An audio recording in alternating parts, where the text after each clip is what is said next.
Alive on the moon. Manjaro. It's on the pen alive. With your host David Knapp.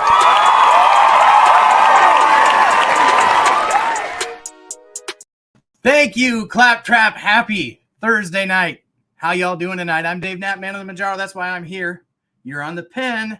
That's why you're here. Saxenda, Victoza, Wegovy, Ozempic, Manjaro. That pen, that's the pen that's got you here. And we're all on the pen. We come here into this channel to share our experiences, to learn more and share information and knowledge that we've gained so that we can be best equipped to go to our medical care providing team, our professional medical team, and have the most intelligent and informed conversations that we can possibly have and advocate for ourselves so that we can work with them to reach the best version of ourselves, right? That's what we do here. It's not medical advice. I'm just a guy on YouTube.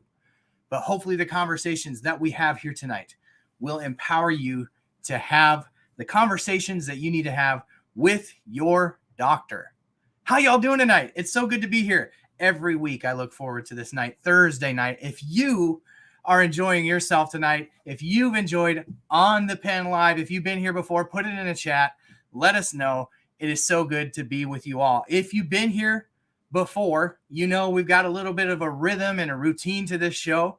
And so we'll get right into it tonight. We've got a lot to talk about tonight, including a special guest that we have tonight, which I'm particularly excited to introduce you to. It's Dr. Daniel Rosen, who is a bariatric surgeon in New York City, one of the highest rated bariatric surgeons in New York City. And he's coming here to talk to you.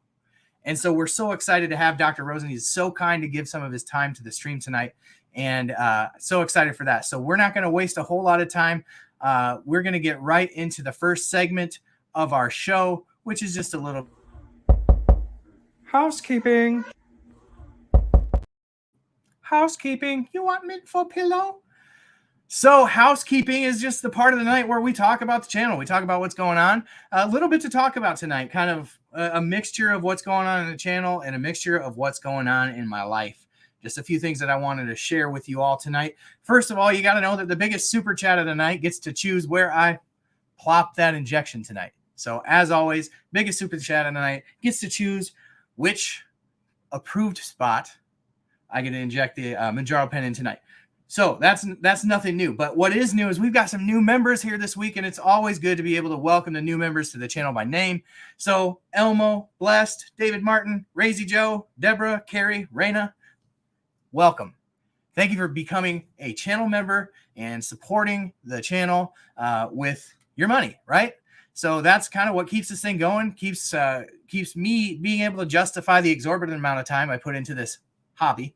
And so thank you for those who are doing this. Literally, you are the reason that we're still here and the reason that we're able to bring somebody like Dr. Rosen in here who gives his time to the stream, because we built quite the community here, right? So I hope that when he comes in, you'll welcome him. If you are interested in becoming a member of the channel, it's only $2.99 a month, just a couple bucks, help support the stream.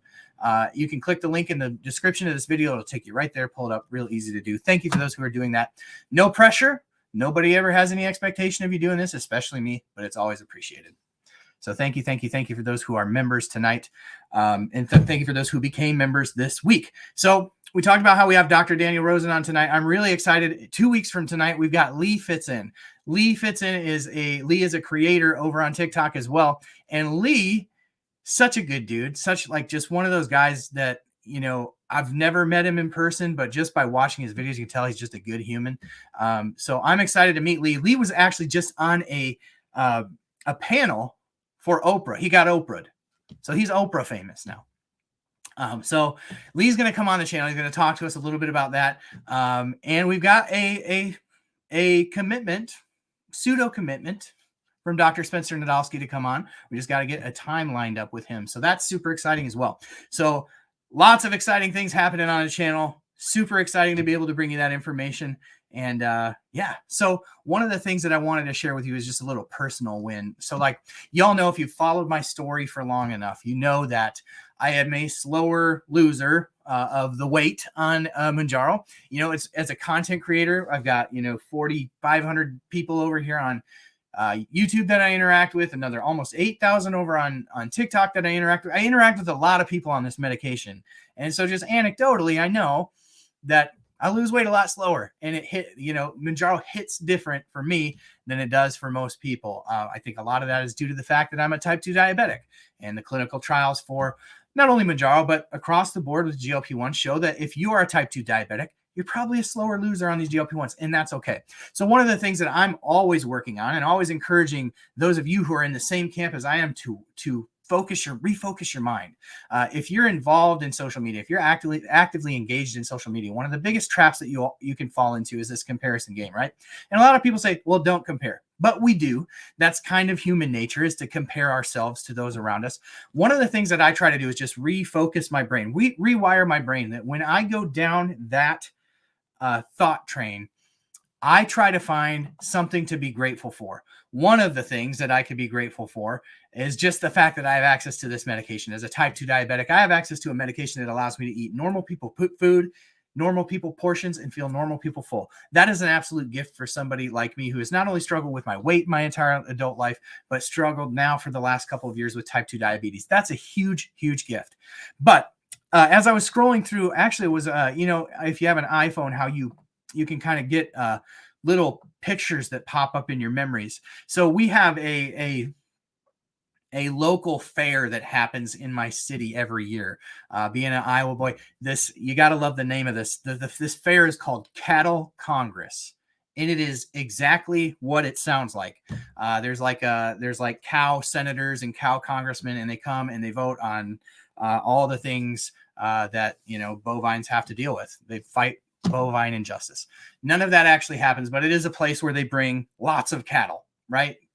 Award-winning cattle.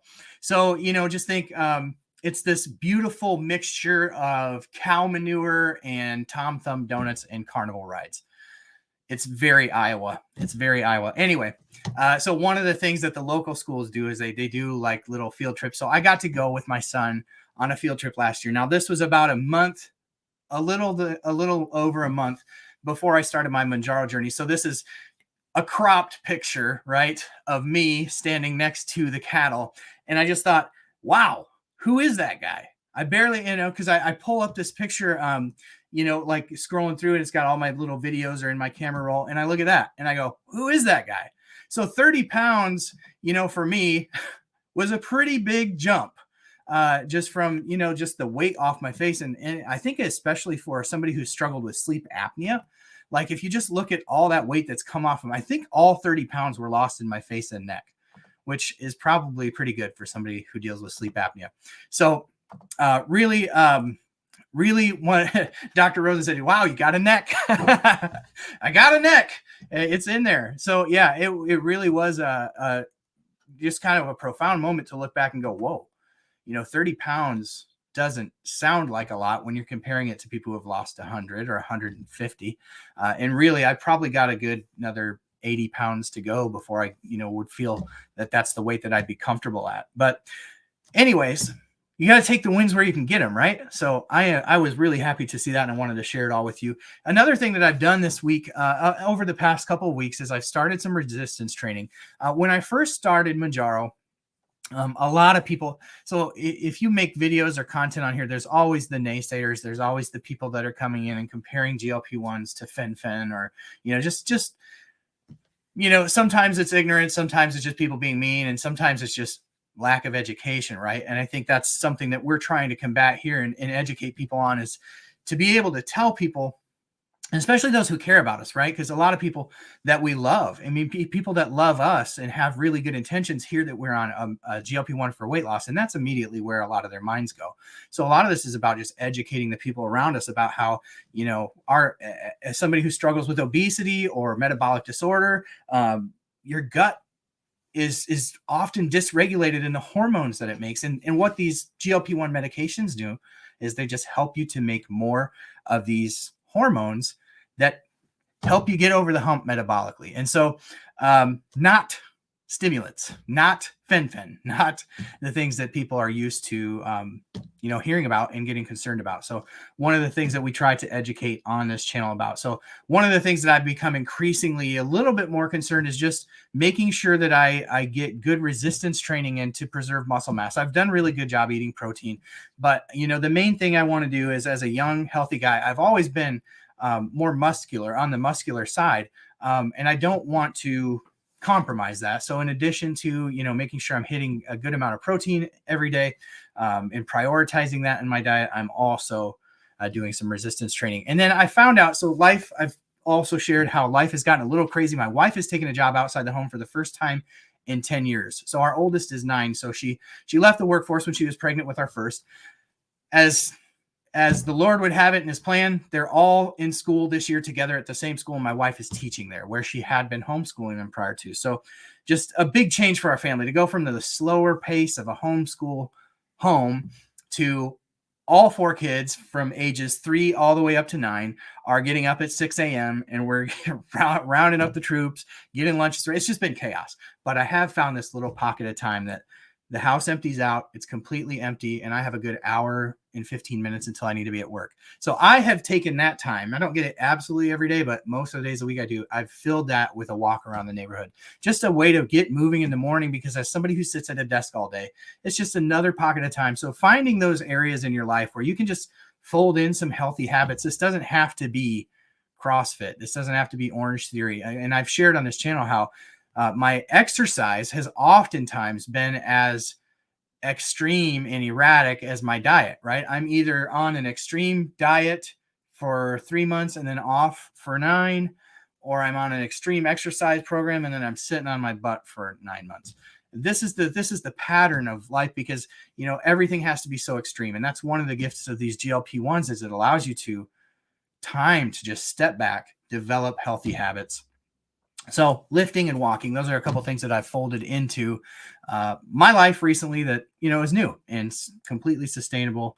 It doesn't in any way feel extreme or punishment, but it also feels just like I'm finding ways to incorporate some healthy habits. So always trying to stack these little habits to build towards a lifetime of good habits that are sustainable is kind of the goal here. So that's what's going on in my world. That's what's the housekeeping for the week. We've got a lot to get into, so we're going to keep the channel rolling tonight. We're going to get into the next segment of our show. But before I do, I almost forgot. Got to remember Kim. We've got I want to say a sponsor, but another channel that we like to promote over here. It's the Plus Sides Podcast. Our guest tonight, Daniel Rosen's been on over there. The gals over at the Plus Sides have a really great show, and so we just like to tell you a little bit about them in my stream. So we'll just learn a little bit about their show so that you know what you can expect from them over there at the Plus Sides. Are you interested in understanding GLP-1 medications like Ozempic, Wegovy, or Manjaro? Then join us on the Plus Sides, Cracking the Obesity Code, the groundbreaking podcast helping people change their lives one episode at a time. The Plus Sides podcast is a disruptor. We're breaking down barriers, smashing stereotypes, and sharing inspiring stories that'll leave you feeling informed and empowered. Join us every week to learn from doctors who are specialists around GLP-1 medications like Ozempic, Wegovy, or Manjaro. They'll provide you with science and facts to validate these incredible stories. But that's not all. We'll also bring you the voices of the GLP-1 Manjaro TikTok community, real people who face the challenges of obesity-related diseases and disorders and discovered the incredible plus sides of GLP-1 medications. Our episodes are filled with heartwarming stories, laughter, and moments of triumph.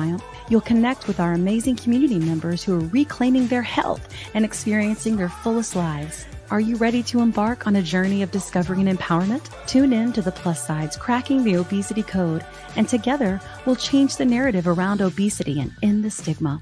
Subscribe now on YouTube or your favorite podcast platform and join our incredible community. Let's celebrate the plus sides of life together. The Plus Sides Podcast, because every story deserves to be heard, every life deserves to shine, and everyone deserves access to expert knowledge and medication. The Plus Sides Podcast. You're not alone.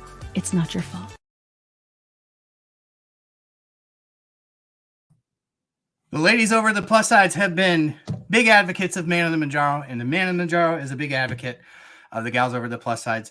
They do great work over there, Kim and her team. And of course, Janine, who's been with me on my journey since she started hers. So awesome, awesome community over there as well. Ooh, hey, there I am again. There's Big Neck Dave. Fat fingered the mouse. Sorry about that. Hey guys, we're just going to leave this up for the rest of the show. I'm just going to talk behind this. It'll be a really good reminder for me. All right, so we're going to get into the next segment of the night. And as soon as I can find it, one day I'm going to get fancy enough to have somebody else roll the beautiful bean footage for me. But we're going to get into what's fresh in the world of GLP-1s.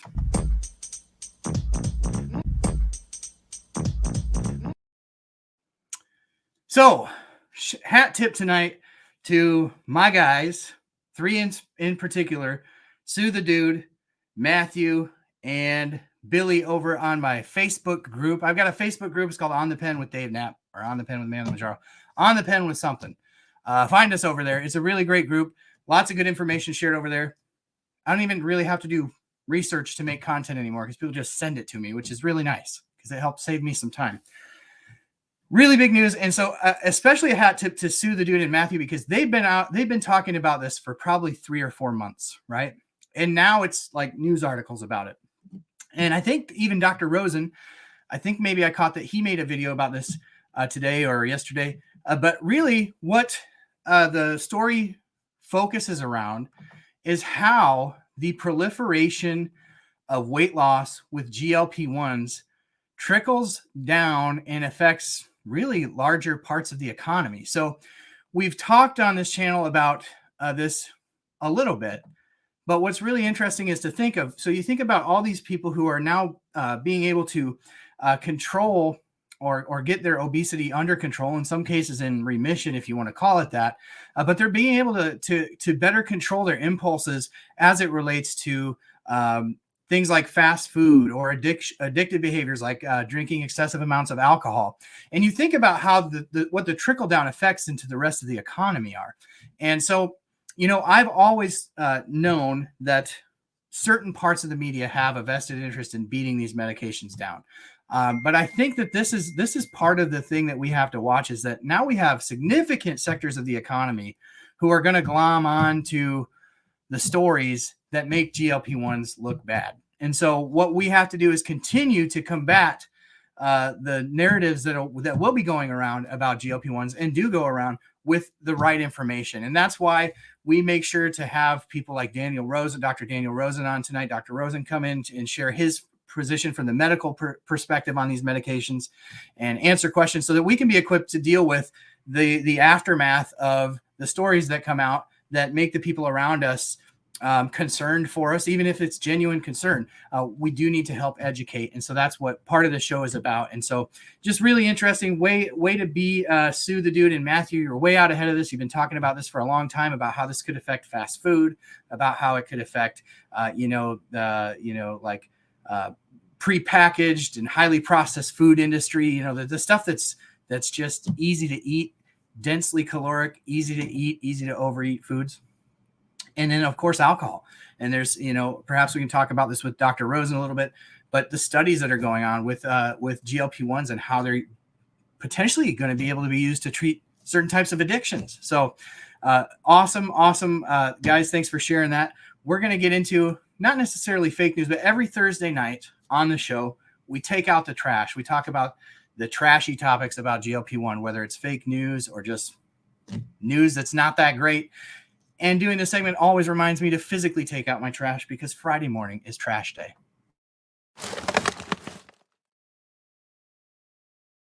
So let's talk about the trash tonight. Like, what's the trash? So really interesting news this week. And my frustration continues to grow and grow with Novo Nordisk. So you go back, just rewind the clock, maybe even watch On the Pen from 2-3 weeks ago. It seemed like every week there was news coming out about semaglutide that was potentially earth-shattering. So you have, going back a few weeks ago, you had a small study that came out that showed that semaglutide was effectively treating patients with early type 1 diabetes. very small scale, just a few patients, just a doctor somewhere, but something that could potentially lead to larger studies. You're talking about type 1 diabetics. 7 out of 10 got off their Prandial, their mealtime insulin, I think all 10 of them got off of their mealtime insulin, and then 7 out of 10 got off their basal insulin. Type 1 diabetics with the use of semaglutide. Again, it's a very small study, but something that could lead to a larger, broader study that could be a game changer for people who are diagnosed with type 1 diabetes.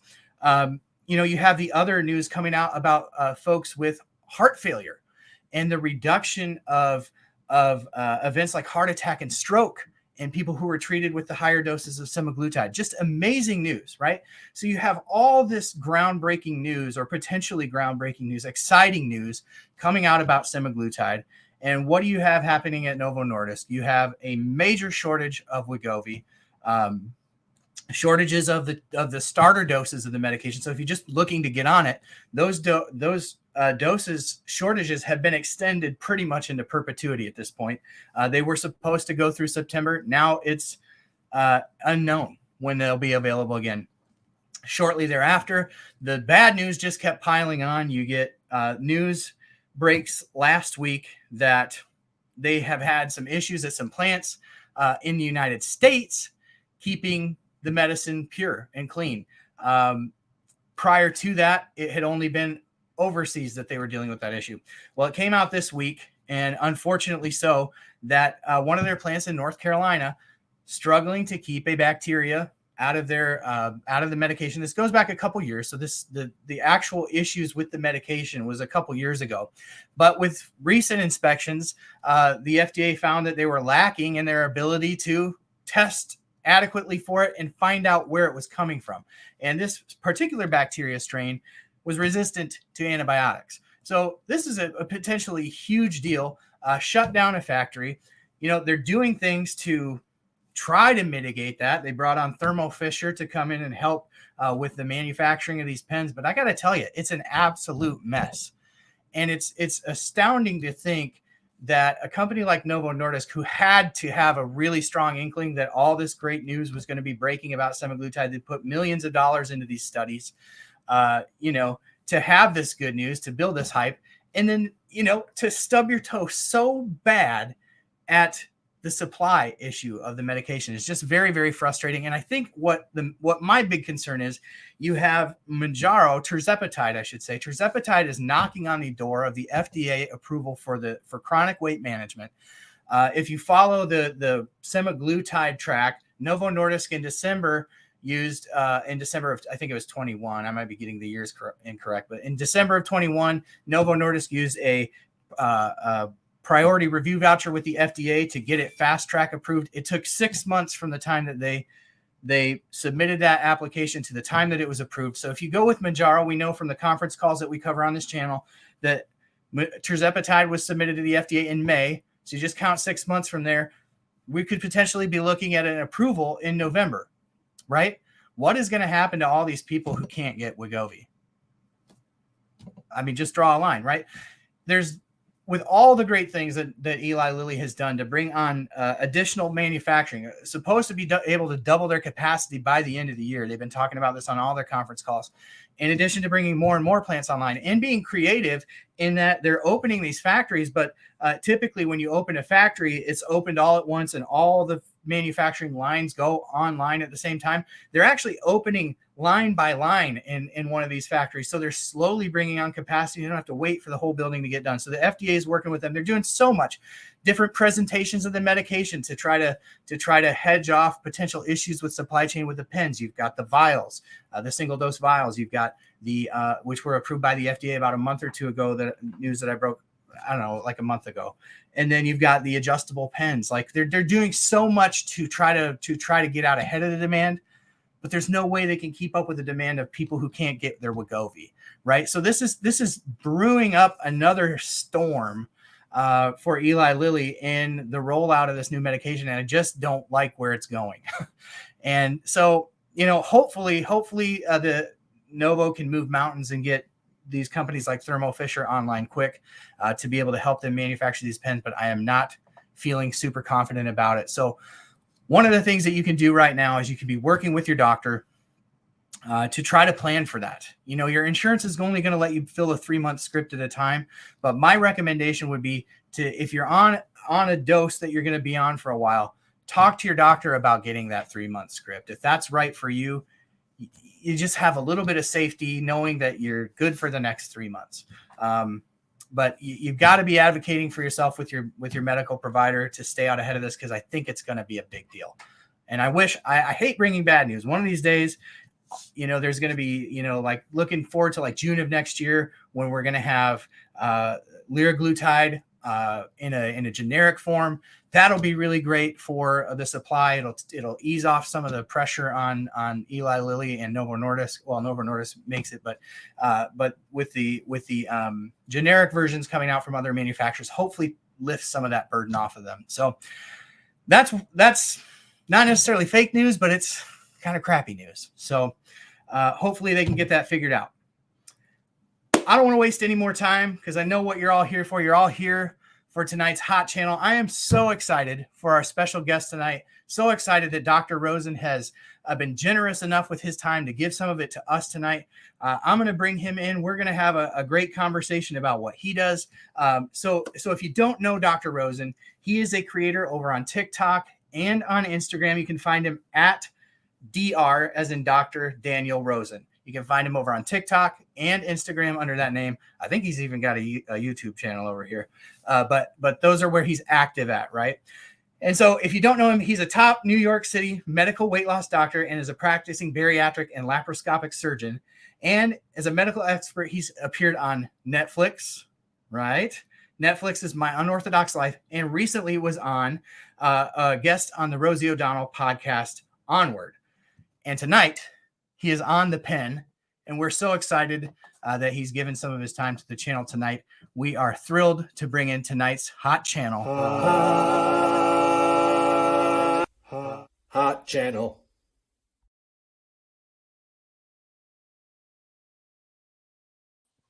Tonight's Hot Channel, Dr. Daniel Rosen. How are you tonight, buddy? What's up, Dave? Pleasure to be here on the pen. It is such a pleasure to have you here. Thank you so much for being here tonight. My pleasure. My pleasure. Let's get into it.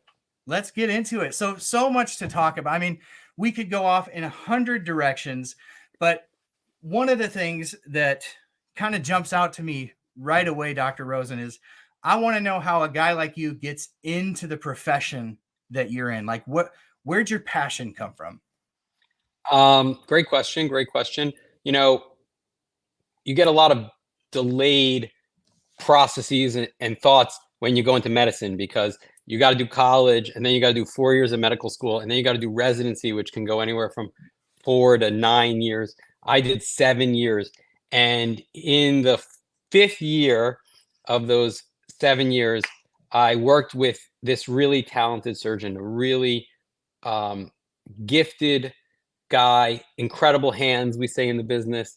And his fellow, who's the guy training directly under him, had visa issues. So he couldn't work for 2 months. So as a 4th year resident, but I was in my 5th year because I did a year of research, I was thrown into the role of being this guy's, number 2. And he gave me tons of freedom and tons of leeway. And I really took to it with a lot of aptitude. And I loved the surgery. And he did a ton of bariatric surgery. And it really impressed upon me on how technical and enjoyable it is to sort of get inside someone, rework their stomach, change their intestines, do all this stuff.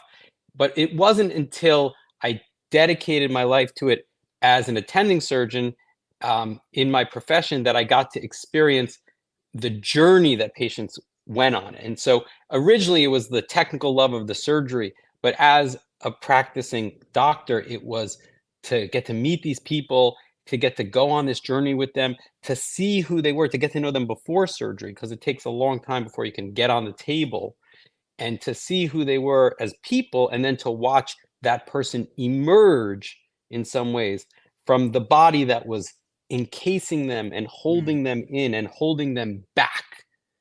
And so that was extremely fulfilling for me. And it's been 15 years now that I've been doing this, and I love it so much. And only recently have I gotten into social media and gotten a chance to interact with so many more people in this incredible community, both the bariatric surgery community and the GLP-1 community, as that's exploded in the last couple of years. And that's just opened things up even more.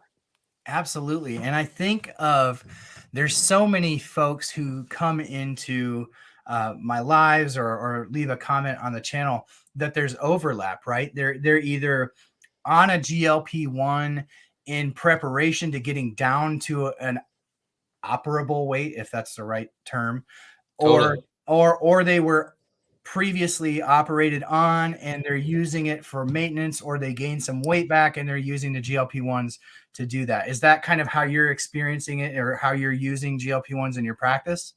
Absolutely. Before there was this idea of trying to stage someone who was in the much higher weight categories into a safe realm to get surgery, what you call an operable weight. So if someone has surgery at 500-600 pounds, their chances of a major complication and even death are much higher than if you can get them down 50 pounds, 100 pounds before surgery. So our options were limited. There were inpatient weight loss centers where you would get put on a liquid diet or even on IV nutrition for months and months at a time, 9 months in a year, where you had to be in the hospital. It was very expensive, very limiting. We would try putting balloons in people. You would wire someone's jaw shut to try and get them to lose 50, 60 pounds because your options were so limited and you just wanted to get the best surgical outcome possible. Now we can take someone in the higher BMI ranges and put them on a GLP-1 medication to try and bring them down that 40, 50 pounds. Not only is it make it easier for them to, get through the surgical process without a complication, it makes it easier for you to mechanically operate. To get to the stomach, you have to move the liver out of the way, and that liver can be very heavy in an obese person. You've heard of fatty liver. So shrinking that liver down so that you can lift it out of the way. I'm doing this, but really it's like this. It's just the mirroring of my camera. So you got to move it that way. You do indeed know which way to move the liver once you Yeah. there. It always looks backwards to me when I do it naturally because it's flipped my image. But that really helps the surgeon from a technical perspective, and it helps the patient have less likelihood of complication. So it's a game changer to drop what was already low complication rates for bariatric surgery in general to even lower. So huge benefit from GLP-1s for the pre-op patients, for sure. Very interesting. I've heard different bariatric surgeons on different social medias really coming out against. It's not like a lot of them, right? But there's a few louder voices against GLP-1s, and I scratch my head. I'm not a medical guy at all. I'm a sales and marketing guy, right? But somebody who's benefiting from this medicine, which I think is ironic when you think about, like the people that are really out there selling these medications are patients, right? People like me who have just we found something that's life-changing and we're preaching the gospel, right? But I'm curious where that comes from. Do you think that it comes from a lack of understanding of the medication? Like, certainly it can't be that for these guys. Like, are they feeling like their work is being, threatened by these GLP-1s? Where do you think that's coming from? I think it's coming from a bunch of different places. First of all, there's a natural separation in medicine between kind of medical clinicians and surgical clinicians. Like, we don't get into it to be pill pushers. We theoretically don't love talking to a patient for 45 minutes. We kind of like to get to know you and then find out what your problem is and then fix it with our hands and then have a great life. Now, bariatric surgery is a little different because you get to know someone much longer and you're supposed to follow them for life. There's this concept of if you cut them, you own them. And the idea is it's really important that, especially with bariatric surgery, where there could be downstream complications from vitamins, deficiencies and protein malnutrition and things like that, that you establish a long-term relationship with the patient. But some surgical guys are just not into medicine, and that can extend into weight loss medication. And weight loss medication historically has been so far away from the results that you can see surgically, Right. that they're just completely pushed off the radar for bariatric surgeons, especially long-term bariatric surgeons who aren't going to change, who aren't going to evolve, who may not be reading journals on a regular basis, especially in the medical sphere, you know? So there's that sort of inbred resistance that a bariatric surgeon may have. Then, as a marketing guy, you can understand that these medications are an easier sell than surgery. And that's got to impact their bottom line. And they got to be feeling that. And they may want to be getting out there and promoting surgery and highlighting the negative aspects of medication, because that helps them stay in business. That helps them put food on the table. You know, it's something I'm experiencing as a bariatric surgeon in very real time. But you have to see the benefits, and it gets complicated. I just had a conversation with a patient this week who is spending a lot of money on medication. They can't get it approved through insurance. And I have to tell them that bariatric surgery will get approved by your insurance. It won't have a monthly cost till you get down to your goal weight. It won't have maintenance cost if you need to stay on some level of medication to keep that weight off. You can have surgery, reliably have that 70 to 80 pound weight loss, and not have a big out-of-pocket expense. But that patient weighs that against the fact that they now can get a 70 or 80 pound weight loss with a weekly subcutaneous injection, which doesn't seem like a big deal. And if you got the money for it, that might be the route you spend your money on. And, you know, for people who are struggling with the cost, I am highlighting that option for them, especially if they have 100 plus pounds to lose. I think the reliability of bariatric surgery is very high. I think the safety profile is very high. Complication rates are very low. And you can reliably get a lot of weight loss off without needing medication. But it's very much a patient's choice, and it's our job to guide them with all the appropriate data, not to push them in one way or the other that benefits us financially, because we have a closed mindset. Sure. That's an amazing answer. And part of why I wanted to have you on the show tonight, because it's very clear to me when I watch content creators, whether there's somebody like you who is a surgeon, or whether it's, you know, a nurse practitioner or a general practitioner or some other specialist doctor. It's very clear right away who has a passion for people. And I think that, you know, it not just in medicine, but in all professions, that can be a very lost art. Like actually seeing people as human beings with a soul and a life. And so I feel that from you, and I felt that in that answer. And I just think that's probably why a lot of people are so attracted to the content that you make.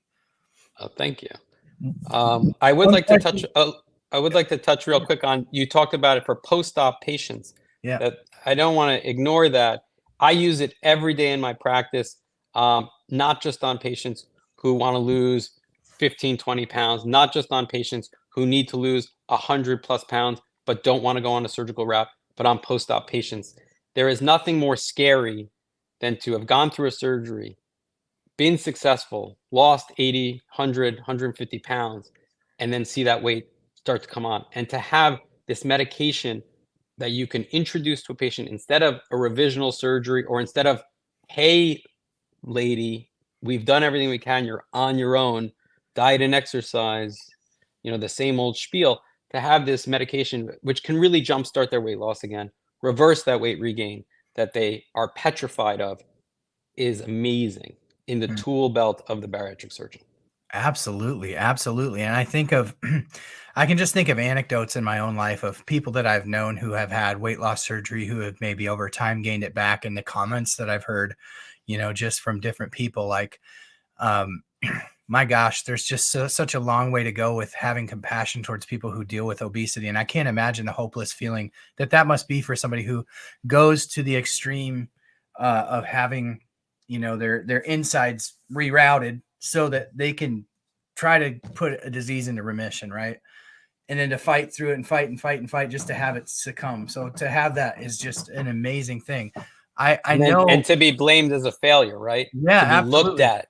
Yeah, like there's something intrinsically wrong with you morally, you know? Yeah. what a hard thing that must be for those people. I think of to kind of, not to completely switch topics, but one of the things that I've observed just through my channel is that, and maybe you can speak to this in your practice, whether it holds true and maybe as to the scientific reason why, but it seems to me like the people that I've met through this journey on TikTok and YouTube is that the people who come in who are like bariatric surgery level heavy, like they're 700 pounds, 600 or 700 pound people, like, whoa, that's not necessarily those people. Yes, are bariatric surgery level heavy, but you can be 250 pounds and be bariatric surgery level heavy. Say more. I would just say it's like anyone who's 70 to 100 pounds overweight qualifies for insurance. And even if you don't qualify for insurance, doesn't mean that bariatric surgery, just like doesn't mean medication, if you don't qualify, can't be helpful. So I've operated on someone who's 35 pounds overweight. I've operated on someone who's 50 pounds overweight. If they understand the risks and the benefits, and they appreciate what the upsides are going to be, if they were heavier before and they fought their way down halfway and they just can't get the rest and they don't want to go back, insurance may not cover it, but that doesn't mean it's not worthwhile to a patient. If a patient can get a breast augmentation or a rhinoplasty, nose job, or a breast lift or a tummy tuck under general anesthesia and have similar complication rates, there's no reason that someone couldn't benefit from surgery. But in general, 70 to 100 pounds over your ideal weight qualifies through insurance for surgery. I don't want you to get into this my 600 pound life kind of voyeuristic concept of who is the right patient for bariatric surgery. Sure. And I appreciate the education on that, because in my mind, that is kind of where it goes. Because my doctor, so, a little bit about my journeys. I was diagnosed type 2 diabetes in 2021, the fall. My doctor put me on a strict keto diet for the following year, measured with, of course, the CGM that I wear. I kept, my blood sugars were low, like 90s, low 100s the whole year. I lost 7 pounds. And I had told him when we went into it, I was like, Doc, for the previous probably 3 or 4 years, it really didn't matter what I would do. I could hit, maybe if I starved myself for like 3 months, I could maybe lose 30 pounds. Right. But that was like not a sustainable or health. That was not eating effectively. Mm-hmm. I mean, very small meals, like 800 calories a day, maybe. It's not any way to live for me anyway. And so we got to the end of the year. He was scratching his head as to why I hadn't lost the weight. He said, you probably just need to have the surgery. Right. And I remember thinking at that time, that he said that, I weighed 312 pounds. And I honestly couldn't imagine, because in my head, I guess that's where I went. Like, I went to my 600 pound life. Like, those are the people that have bariatric surgery. So I appreciate the education on that, because I thought, what, me? I'm 30 whatever years old, and it just didn't register that would be something to do. For me, and nothing against Dr. Naz, I think his name is, who is clearly a gifted surgeon and a dedicated surgeon. I lump my 600 pound life with the show that comes before it or after it, which is like Hoarders and Intervention, where, you're talking about a voyeuristic way of looking at people in the extremes of a condition, be it mental or physical. Would it be as interesting to show bariatric surgery patients on, those who were like you, 100 pounds over your ideal weight? Maybe, but it didn't grab the studio execs who were pitched my 600 pound life. Who wanted to get somebody who needed help showering and it just, it's more voyeuristic than sort of relatable. Yeah, sure. Relatable is its whole other draw, and this is more like looking at someone that's very easily depicted as other. Yeah. I think one of the so you shut it down when you brought it up? I love my doctor. I know that my doctor, I could go into it. I know my doctor cares very much about me. And so I was willing to do it. I just didn't have bariatric coverage. So he said, well, luckily for you, you're diabetic and you can qualify for these GLP-1s. And that's what sent me down the rabbit hole of learning as much as I could about them. And eventually got, within a couple of weeks, put on Manjaro.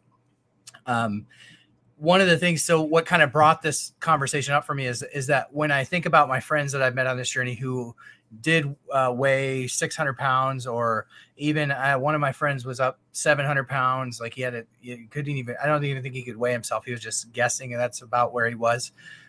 Who've lost, really fast, like a couple 100 pounds. So do you see that folks that are that heavy, do you see them as all being super responders, or are there some that are that heavy that don't respond to the GLP-1s at all? I'm just curious. Yeah, that's a great question. And I see the same things too. Like our friend Triple Dad. Yeah. Right. Like he's the perfect example of someone who you see as like a super responder to the GLP-1s. And I think like their disease is so strong in like a reactive way. Like you might think like, oh, their disease is so strong, nothing can touch it. But I think their disease is so responsive. It's like so responsive to stimuli that it can take you to so high of a weight, and it can be just as responsive to a stimuli that will reverse that. And so to lose 200 pounds on a GLP-1, it seems insane, an insane amount of weight. And it's great that someone is able to do that. And we would see the same thing with a bariatric surgery. Someone like that, you might do a sleeve on and they would lose 250 pounds.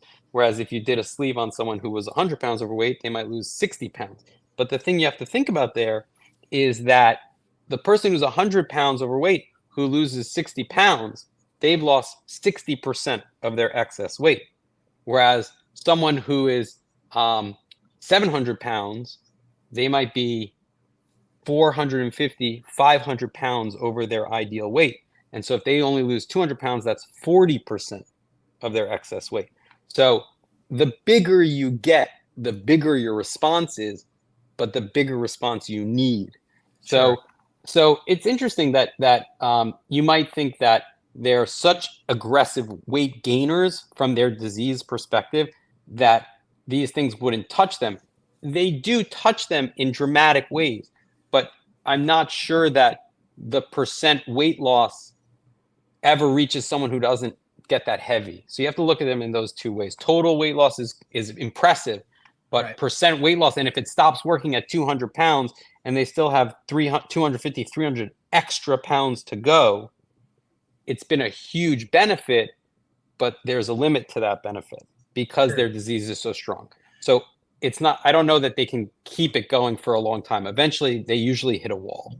So do you think that, so let's kind of zoom this back into somebody like me. So I started my Manjaro journey at 312, titrated up pretty fast to the 15 because the middle doses were in short supply when I was titrating up. And my doctor, as a type 2 diabetic, here's what the trials say. We need to get you up to the 15. So I went up to the 15 pretty quick.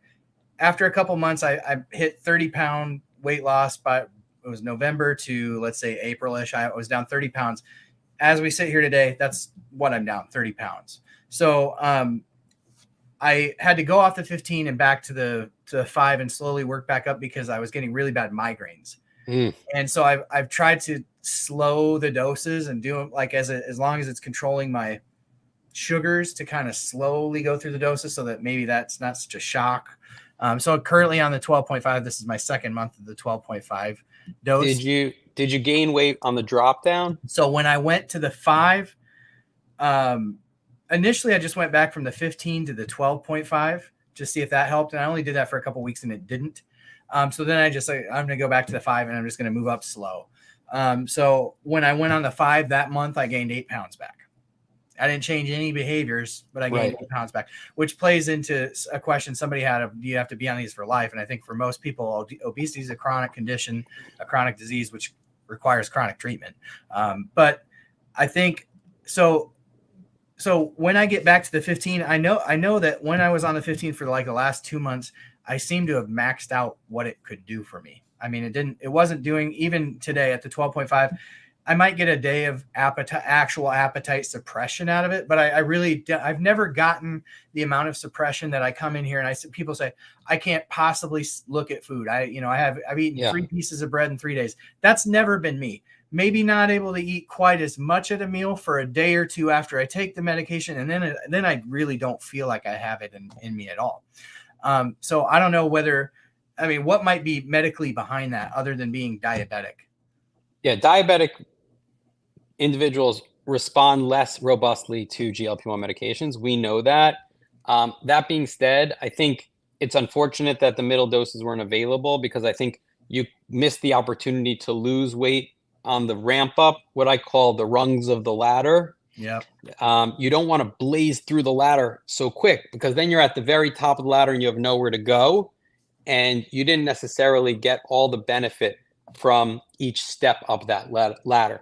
And then when you're at that top dose, you become used to that, you plateau there. And then anything lower down, if you wanted to sort of get to lower doses, you have much lower to descend before you can get on a maintenance that's not at a 10 or at a 12.5. The higher up you get to your goal weight, the more of a wean you're going to have to do, and you may not get as low or off the medication if you were able to get there on lower doses. So those are two things to consider, and that's a function of the shortages and the hardware problem. I mean, I think of the medication itself as software and the delivery method as hardware, and we're dealing with a hardware issue here, right, not a software issue.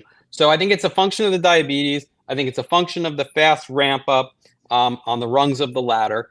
And then I think it's a function of the way these medications work over time, and that your body does accommodate, and that we have a dosing limit right now. I think over time, there's a couple options that you can look forward to. Number one is we may see an increase in the maximal dose that you can go to, which will open up the possibility for more weight loss. Of Tirzepatide? Of Tirzepatide. I could see studies that look at non-responders. Can they be on doses of 17.5 or 20, 25? I could see a study like that being done. And then you're going to weigh side effects at higher doses, because any medication, the higher up you go in a dose, the more likely you are to see side effects. So you'll have to do that analysis of increased side effect rate versus increased efficacy at a higher dose. They're being cautious in the beginning, so it's possible that you'll see higher doses come up. And the other amazing thing you have to look forward to is just the pipeline of medications. Look what's happened in the last 5 years. Right. What's going to happen in the next 5? Right. It's amazing. Yeah, that was going to be one of the questions that I was going to kind of posit to you when you talk about bariatric surgery. And, there's some people who say, well, these medications are going to make bariatric surgery obsolete. So I'm sure you have an answer at the ready for that. But I do look at something like Retatrutide, which has, more efficacy in the weight loss department than Manjaro in way less time. So where do you see that going, and how does that fit into the future of bariatric surgery? Oh, Retatrutide is going to be huge. Whatever comes after Retatrutide is going to be huge. I think it's such an exciting time in terms of these peptide medications and GLP-1 medications. I think while every one of them may not hit, there's so many coming down the pipe, and every pharmaceutical company is seeing the dollar signs from the market that's available, that everyone's putting research into this now more than ever. So I just think we're entering a golden age of these medications, and it's going to impact everything. It's going to impact bariatric surgery volume. So if you're a company that makes staplers, right? The staplers we use to staple the stomach for a sleeve and to reroute the intestines, your stapler sales are going to plummet. Now they're only going to use it for colon resections and cancer and stomach cancer. That's going to take off a huge portion of the market, all the way down to junk food and alcohol sales. Someone asked me, are casinos going to see decreased volume, of sales from people not coming in? I had some person say that their sister is a gambling addict, unfortunately, and they're on the medication and it hasn't impacted them. I had someone tell me they never go into the casino anymore because it's just boring. Now that they're on the medication. That's wild.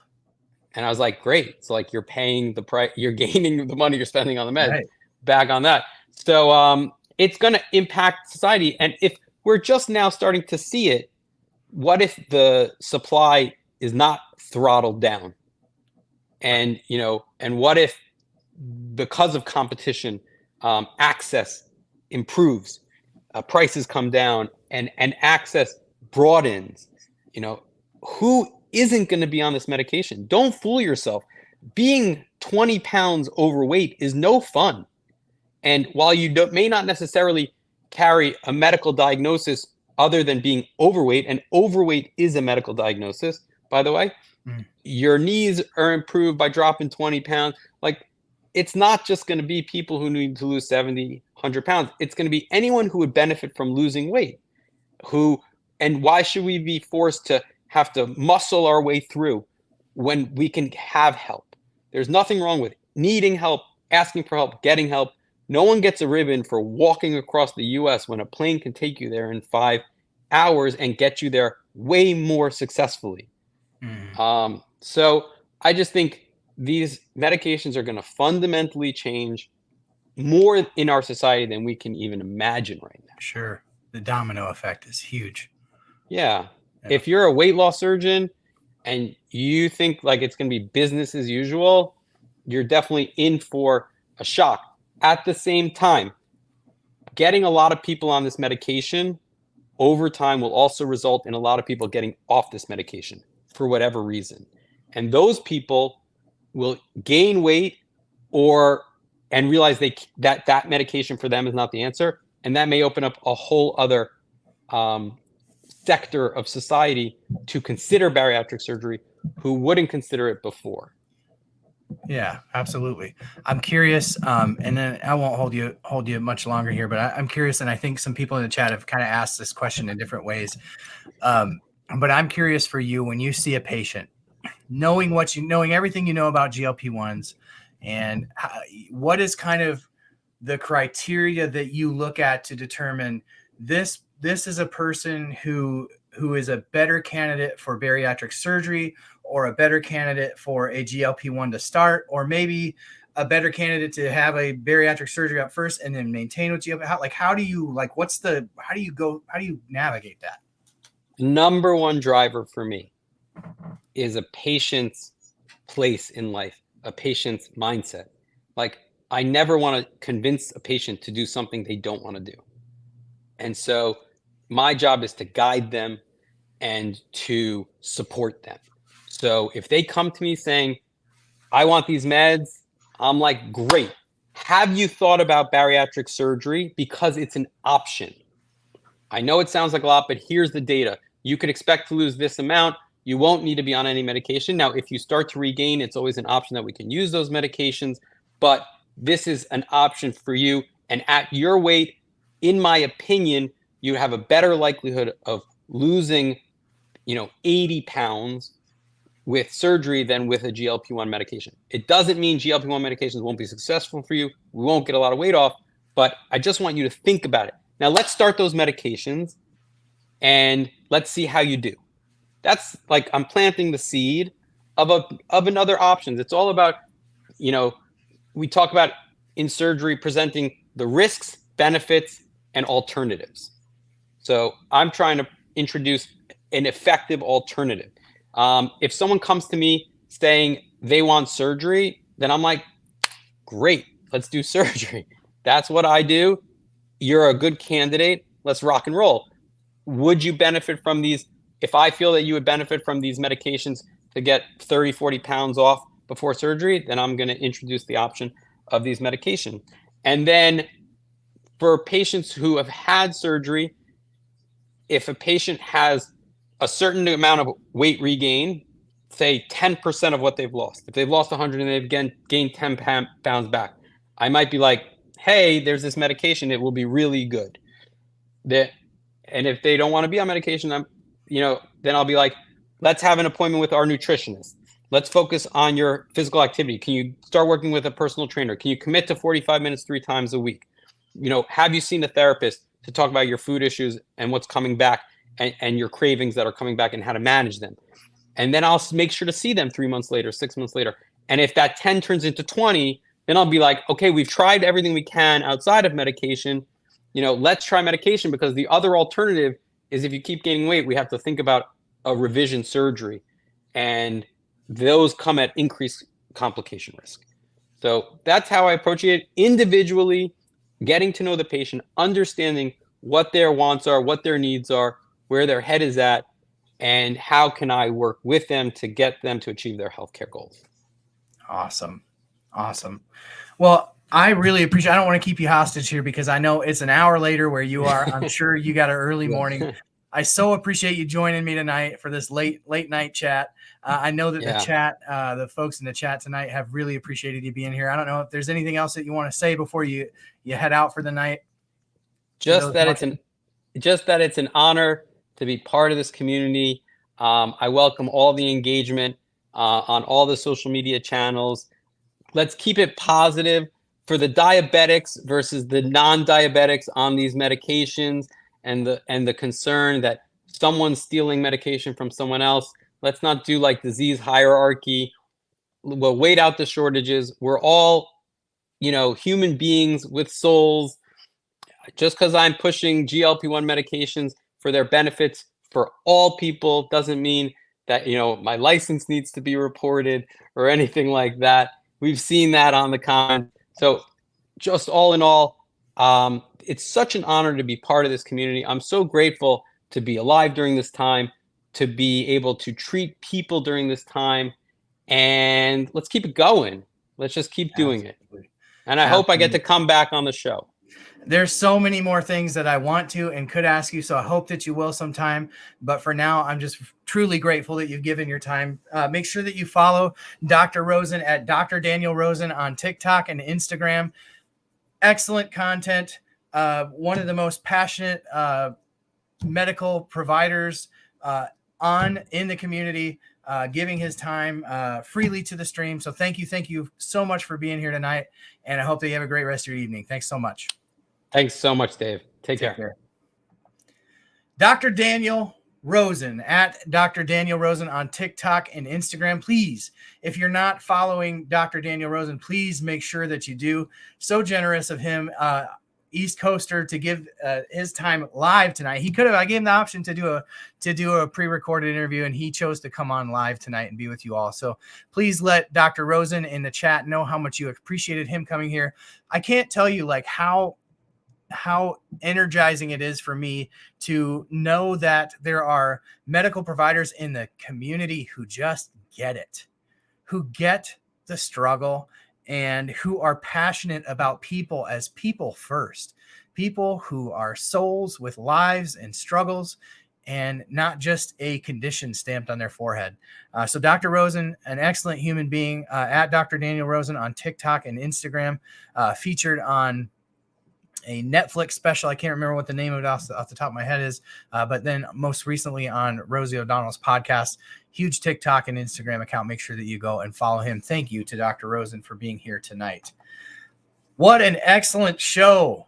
I mean, that was there's so many things that I could have continued to ask Dr. Rosen. One of the questions that I want to ask him next time is just about, the restoration of gut hormones, like GLP-1 that bariatric surgery helps with, right? So there's so much to learn from a guy like Dr. Daniel Rosen. What a gift it was for him to come into the stream tonight and grace us with his presence. That was just awesome. Thank you, Donna, for the super chat. Donna wants to choose where I inject again tonight. I think that might be 3 weeks in a row. Cheryl, thank you so much for the super chat as well. That is so gracious of you. Thank you so much. So we're to the part of the night where I do inject as a type 2 diabetic this game-changing medication. So Donna, you can go ahead and let me know. I don't remember where we did it last week, but let me know where we're sticking this thing tonight. Like I said earlier in the stream, we've got a great lineup coming up. We've got Lee of Lee Fits In, who is fresh off the Oprah panel that you may have seen in the news today. He was featured on there. Was asked a couple questions about his journey with Ozempic. Thigh, awesome, Donna. That's what I was hoping for tonight. So thank you for those who came tonight, who joined, and make sure that you hit that like button. Right before we go tonight, make sure you hit that like button. If you are new to the channel, make sure that you subscribe, right? And make sure that you let YouTube know that this video and this live stream was worth it. I'm going to take the injection in the thigh. Right thigh. Thigh guy. Thank you so much for being here. Thank you for being the best part of this channel. You make this all happen. You make this work. I appreciate each and every one of you.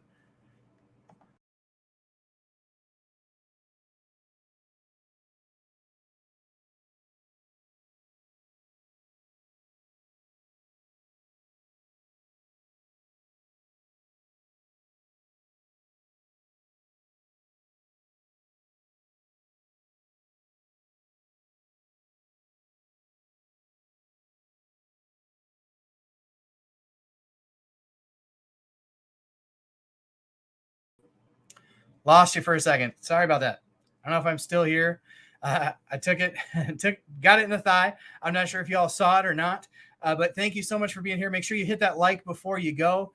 Hit that bell, hit that sub so that we can catch you on the next stream. Thank you for everyone who gave gifts tonight. Thank you for my moderators for being here tonight. Yeah, if you missed this, you're not going to want to miss it. You want to go back and watch it. What a great show this was tonight. Thank you all for being here. When this ends officially, go back and make sure you drop a comment in the video. That will help people see it in perpetuity. Just help kind of spread it through the algorithm after it's live. Thank you again for being here. You're the best part of this channel, the best part of what I do here at Man in the Manjaro. I appreciate you, and we'll catch you on the next one.